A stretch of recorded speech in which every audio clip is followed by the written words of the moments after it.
will continue to pay tribute to some of the thriving African American cities and towns that were deliberately destroyed in the US. During the Red Summer of 1919, racial tensions came to a boiling point when a young black boy drifted into a white-only area of Lake Michigan.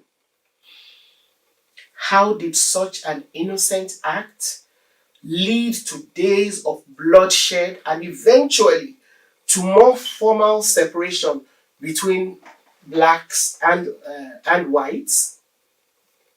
Welcome to the Sankofa Pan-African series. Please support us through Patreon and by buying me coffee so we can continue to bring you this series.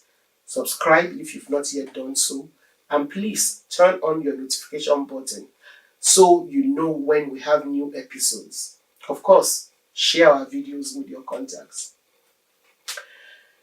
By the end of the First World War, racial friction became intensified when large numbers of African Americans continued to migrate north in search of livelihoods which were blatantly denied them in the South. Most white people resented their moving in on their cities in the North to compete for work and housing.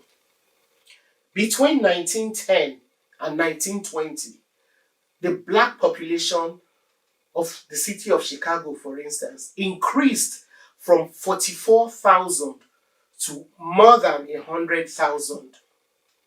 So, urban ghettos were overcrowding, and black veterans who had served their country to preserve democracy were not shy about demanding equality. The migrations did not reduce violence unleashed on them in the South, as the Ku Klux Klan continued to rampage there, which it resulted in 64 lynchings in 1918 and 83 in 1919, and race riots broke out in Washington, D.C., Knoxville, Tennessee, Longview, Texas, and Phillips County, Arkansas. In the North, terrible race riots also erupted in Chicago and in Omaha, Nebraska. The Chicago riots broke out in July 1919 after a black teenager on a raft drifted into a swimming area that was unofficially designated as a whites-only area of Lake Michigan. He was stoned and deliberately drowned by a white man. Although his killing was by a white man was observed and reported, the police refused to arrest the white guy. The members of the black community at the beach got angry and fighting broke out. Very quickly, distorted rumors about the fight swept through the city, and sporadic fighting broke out between both races.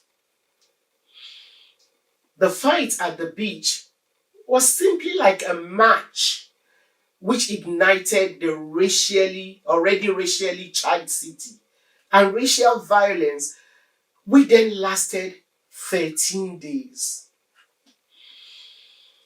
At the end of it, although officially only 38 deaths were recorded, with 23 black and 15 whites killed, 1,000 black families were rendered homeless as a result of the riots. The riots also led to the city being more racially divided than it was before the outbreak of violence. It is believed that in the aftermath of World War I, during which an estimated 350,000 African Americans enlisted, there was a lot of tension between blacks and white Americans because the black people were determined to fight for their basic civil rights. The tensions reached a tipping point, leading to what most white newspapers declared as race riots, which broke out in over 2 dozen cities. However, most scholars agree that Elaine, Arkansas, the carnage in Elaine, Arkansas, was one of the worst examples of the length to which white supremacists would go to ensure that black people remained subjugated. Now, Elaine was a typical southern rural town where slavery had only ended in name only. Black people remained enslaved through a system of sharecropping which forced black farmers, often including entire families with very young children, to work and produce crops through a process that was rigged to keep them enslaved by indebtedness. For several decades, the system went unchecked. However, during the fall of 1918, a black farmer in Arkansas decided to form a union to protect himself and his peers from the blatant exploitation by their white landowners.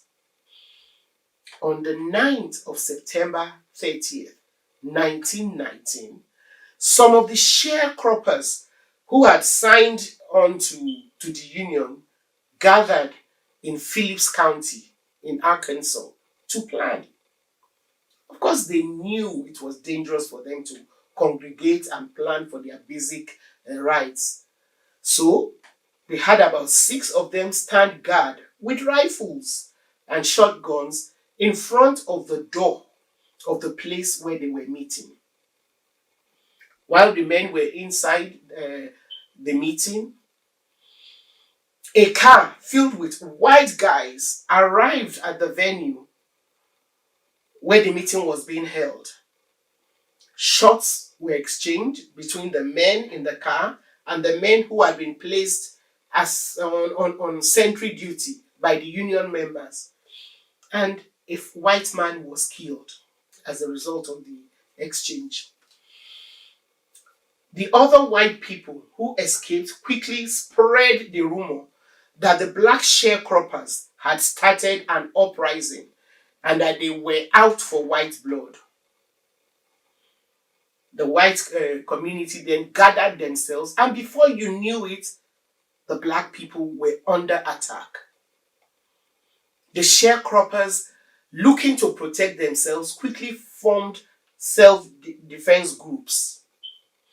Unfortunately, by the following morning, under the supervision of the sheriff, Frank Kitchens, and his deputies, the carnage began really, seriously.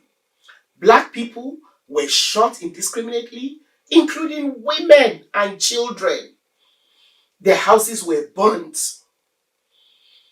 The black community, which had a number of veterans amongst them, tried to hold their own against the white mob.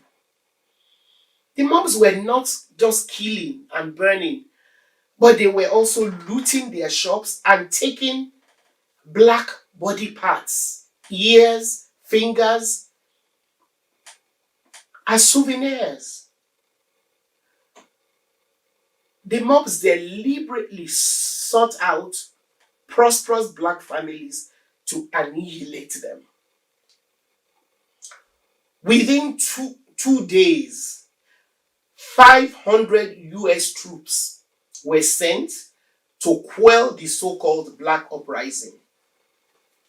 When they got there was no shooting going on because the black people had been driven into hiding while hundreds of white men with guns were rampaging around the streets.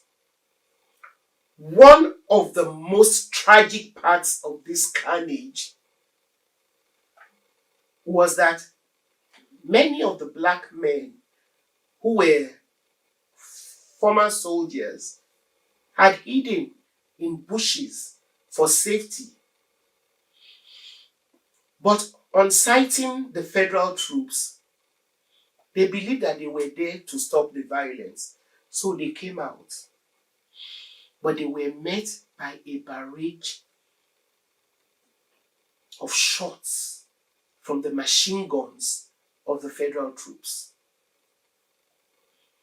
While hundreds of black men, women, and children were killed, only 5 white men lost their lives in that carnage. Hundreds of African Americans were rounded up and put in jail, and when the jail could no longer contain them, they locked them up in the schoolhouse. Those who were arrested were tortured by being whipped, shocked with electric charges, made to inhale formaldehyde in order to force them to confess that they had been part of a black uprising. When they were finally taken to court, they were not allowed to consult with any attorneys.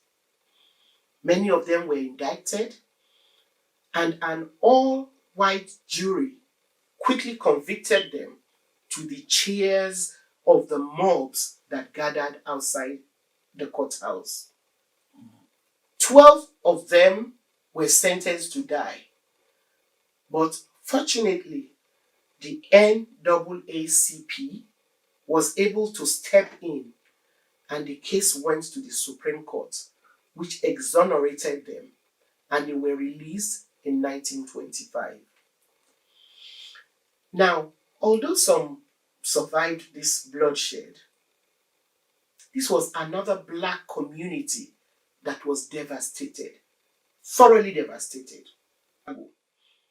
Thanks for watching. Please support us through Patreon and by buying me coffee so we can continue to bring you this series. Subscribe if you've not, and turn on your notification buttons. Please don't forget to share our videos with all your contacts and keep those comments coming.